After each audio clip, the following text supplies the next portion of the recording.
Você já passou por alguma grande mudança na sua vida? Como é que foi para você? Você sentiu medo, dúvida? Foi algo ambíguo? Ou você reagiu de uma forma aberta, flexível, enxergou possibilidades de aprender com essa situação? Isso diz muito do seu mindset. Pessoas que têm um mindset fixo são pessoas que resistem à mudança.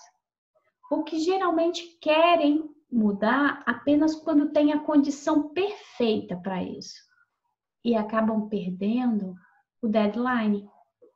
Quando nós falamos de uma mentalidade ágil, de um mindset ágil, nós falamos de um mindset de abertura para a mudança, para o crescimento, para o aprendizado, de um mindset de tentativa, erro, de inovação. E em um ambiente que cada vez é mais complexo e que muda rapidamente, esse é o mindset que garante a nossa sobrevivência, que assegura com que a gente acompanhe esse movimento de mudança.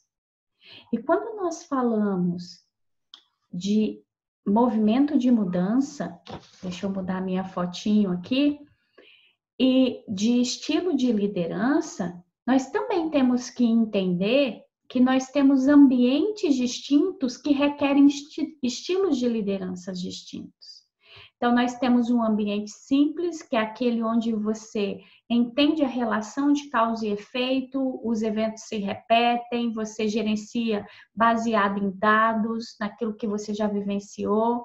O ambiente complicado, que é um ambiente que, embora exista imprevisibilidade, a maior parte dos dados e das situações são algo previsíveis e você se baseia em fatos.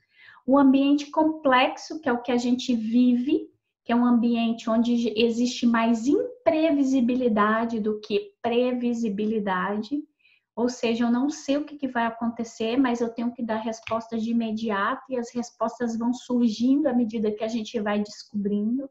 Surgem também muitas ideias, muitos concorrentes, e um ambiente caótico, que é aquele ambiente de alta turbulência, né? Onde a gente ainda não tem clara a relação de causa e de efeito.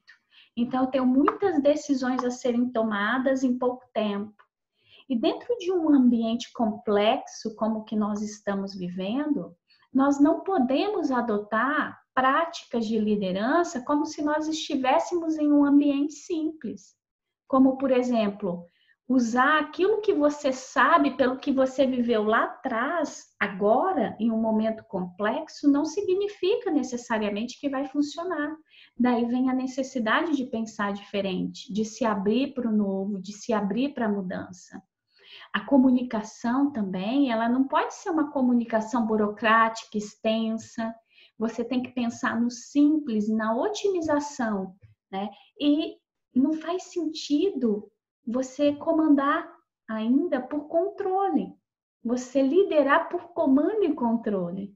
Então, o que você, enquanto líder, deve ter em mente? Que dentro de um ambiente onde haja imprevisibilidade, onde haja muitas ideias surgindo, o que você tem que ter como base da sua liderança, como nós falamos lá atrás, é a melhora da interação entre as pessoas, da comunicação, é se tornar um líder mais servidor, né? É entender o que está acontecendo, mapear, sentir o que está acontecendo e começar a responder, é praticar, é partir para ação, né? É testar, ajustar, testar, ajustar, testar, ajustar, é fazer, é gerar ideias. Então, mais do que nunca, quando nós falamos de um mundo acelerado, de um mundo dinâmico, é necessário que a gente descubra novas ferramentas de gestão. E daí surgem os métodos ágeis, que eu vou começar a falar um pouquinho para vocês, e a Fernanda e o Will, eles também falarão. Então, eles vão te ensinar na prática como que você pode usar ferramentas, né, e conceitos dos métodos ágeis para gerir a sua equipe. Ok? Vamos lá? Então, o que é ser ágil, né?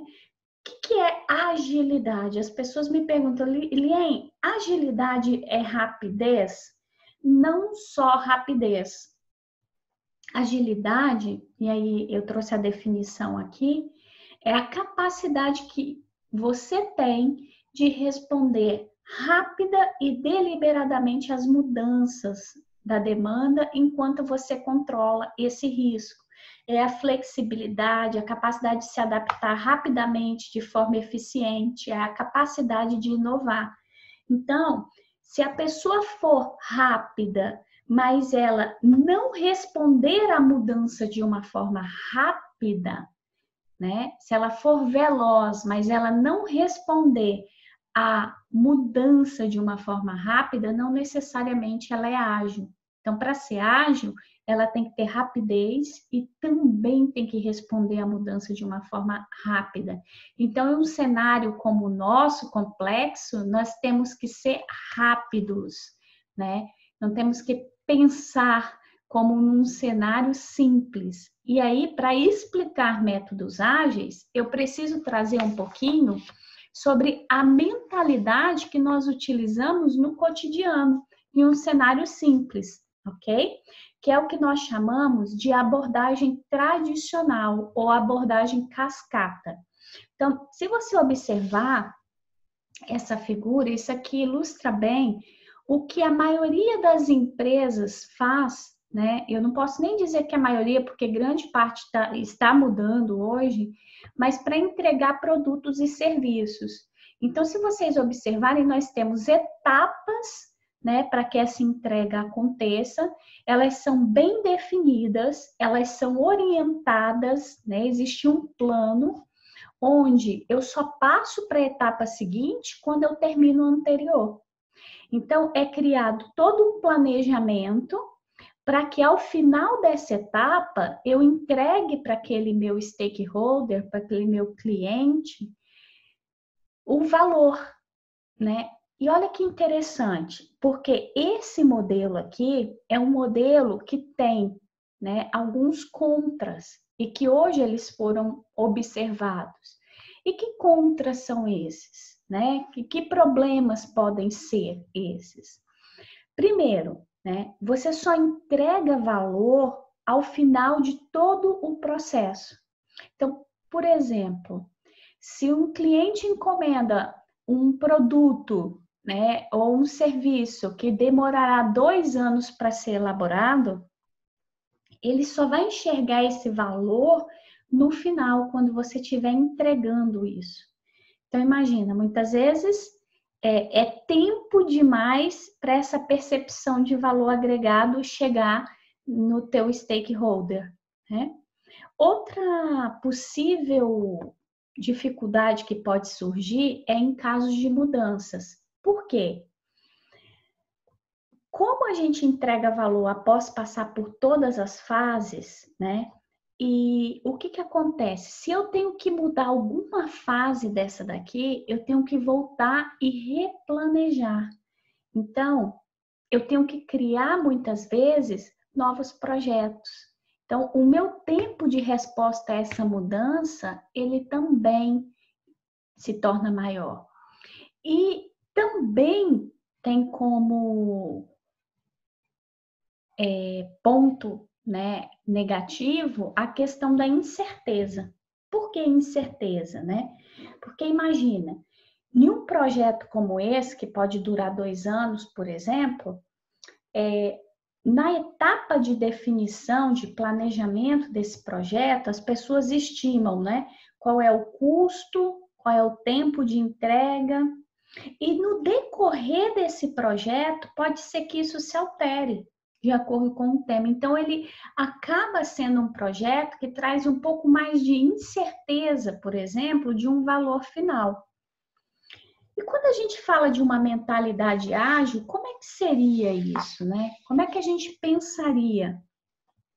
Então, diferente da abordagem tradicional, na abordagem ágil, o que é interessante é que nós temos cada fase dessas daqui contemplando todas aquelas etapas. E essas fases, elas têm uma duração máxima de 30 dias. É o que a gente chama, né, de um projeto interativo e incremental. Então, à medida, imagina, ó, 30 dias aqui eu passo por todas aquelas etapas e eu entrego um valor para o meu cliente. 30 dias depois, eu passo pelas etapas e eu acrescento a esse valor que eu entreguei mais valor, até eu chegar à entrega final. Então, à medida, se você observar, esse presente aqui ele vai aumentando, né? Por quê? Porque a entrega também ela vai aumentando. Então, nós temos nesse modelo uma percepção de valor mais rápido, porque a entrega do produto ela acontece de uma forma frequente, tá? Então, cada etapa dessa, eu fiz a primeira, em 30 dias eu coleto feedback, vejo que eu preciso aprimorar, melhorar, e vou lá e coloco isso e projeto isso para a minha próxima interação, e assim sucessivamente. Então, veja, o modelo ágil é um modelo que acaba sendo mais participativo também, né? Porque nós temos, dentro de várias fases, pessoas em diferentes etapas envolvidas e trabalhando em conjunto para entregar esse projeto. Ok? Essa é a abordagem ágil. Então, quando nós falamos de métodos ágeis, resumindo, o que nós temos? Nós temos times em pequenas equipes, está aqui, ó, né? Equipe do planejamento, da análise, design, codificação, teste, release e validação, que estão fazendo tarefas curtas em prazos, tiros que a gente chama curtos, e que vão aprendendo e vão corrigindo enquanto executam o que estão fazendo. E na outra ponta nós temos um cliente que está recebendo valor, né, à medida que o processo ele vai caminhando. Então, gente, a Fernanda e o Will, eles vão falar um pouquinho mais para vocês sobre algumas ferramentas táticas que você pode utilizar para atualizar o avanço das atividades das suas equipes, das entregas, e assim fazer a gestão da performance das suas equipes, do seu negócio, e alcançar o resultado que você e a sua equipe deseja alcançar. Eu espero que eu tenha contribuído contigo, agradeço por você estar aqui, né? E me coloco à inteira disposição em caso de dúvidas, aqui estão os meus contatos. Um grande abraço, não deixa de passar lá e assistir o módulo onde a Fernanda e o Will falam sobre métodos ágeis.